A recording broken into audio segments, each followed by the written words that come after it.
पानी मिलेगा, जहाँ पर उसे खाना मिलेगा, वही तो जाके बसेगा। तो अट्रैक्शन होगा।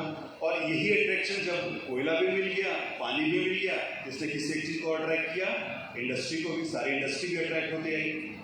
तो ये पहला स्टेज होता है आकर्षण या अट्रैक्शन का। ये तो ठीक, यहाँ कोई प्रॉब्लम नहीं।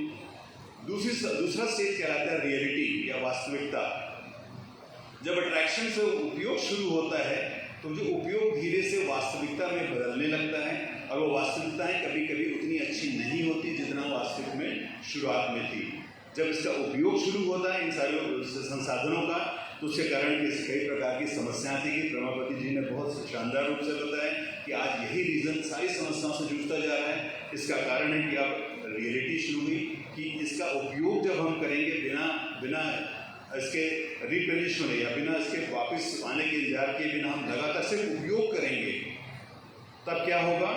तीसरा स्टेज आएगा, वो कहलाता है कॉन्फ्लिक्ट या जिसे हम कहते हैं किसी प्रकार का आपसी विवाद। और आप सभी जानते हैं कि आज की तारीख में ये जिस गोंडवाना लैंड की मैं बात कर रहा हूँ, ये गोंडवाना लैंड आज की तारीख में कॉन्फ्लिक्ट लैंड में भी कहीं ना कहीं कन्वर्ट हो चुका है। चाहे किसी भी नाम दीजिए, चाहे डिफरेंट, मैं नाम नहीं लेना चाहूँ कुछ पॉलिटिकल चीज़ों का, पर बहुत सी ऐसी जो समस्याएं हैं उनके पीछे प्रॉब्लम की जड़ जो है वो है इसका जो हमारे संसाधनों का लगातार या बिना पर्यावरण की ध्यान देते हुए उसका दुरुपयोग किए जाने से, चाहे वो एयर पोल्यूशन हो, चाहे वाटर पोल्यूशन हो, चाहे लैंड पोल्यूशन, सारे का रीज़न के हैं क्योंकि हमारा अधिक उपयोग किया जाना।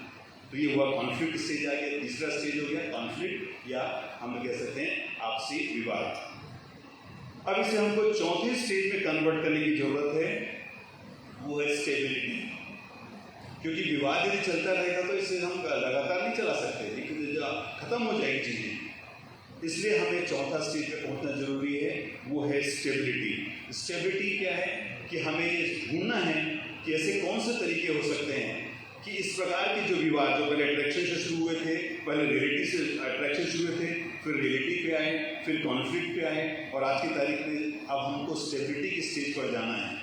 तो स्टेबिलिटी के लिए आज का जो मंच, मुझे बहुत ही खुशी है कि रमापति जी कुमार जी ने और उनकी सीट की टीम ने एक इतने शानदार इसको जन्म दिया है, जहाँ पर सभी व्यक्ति लोग जो चाहे हम इंडस्ट्री से लोग भी हैं, एकेडमिया से लोग हैं, हमारे फॉरेस्ट के लोग हैं, और हमारे वो लोग जो सोशल अल्टीमेटली सभी में जो इम्पोर्टेंट पार्ट कहते हैं, ESG एक नया टर्म के रूप में आ चुका है।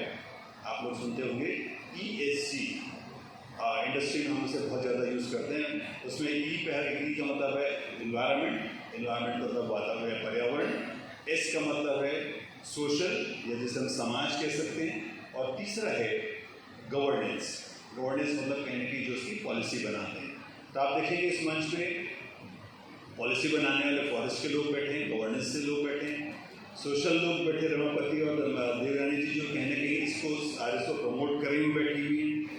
इन्वायरमेंट से मैं अपने आप को, यदि मैं साइंटिफिक कम्युनिटी को बिलोंग करता हुआ मानूँ तो मैं इसके इन्वायरमेंट को बिलोंग कर रहा हूँ। इस प्रकार एक बहुत शानदार मंच इस वक्त हमारे बीच खड़ा हुआ है, जिसे हम environment, society and social and society या गवर्नेंस कहते हैं। ये तीनों मिलकर आज यहाँ बैठे हैं, और इसके पुरोधा जिन्होंने ऑलरेडी ऐसे कार्य करके दिखाएं जिससे हमें प्रेरणा प्राप्त की जा सकती है। देखिए, कोई बड़ा परिवर्तन करने के लिए मेरा मानना है कि बहुत बड़ी क्रांति करने की जरूरत नहीं है।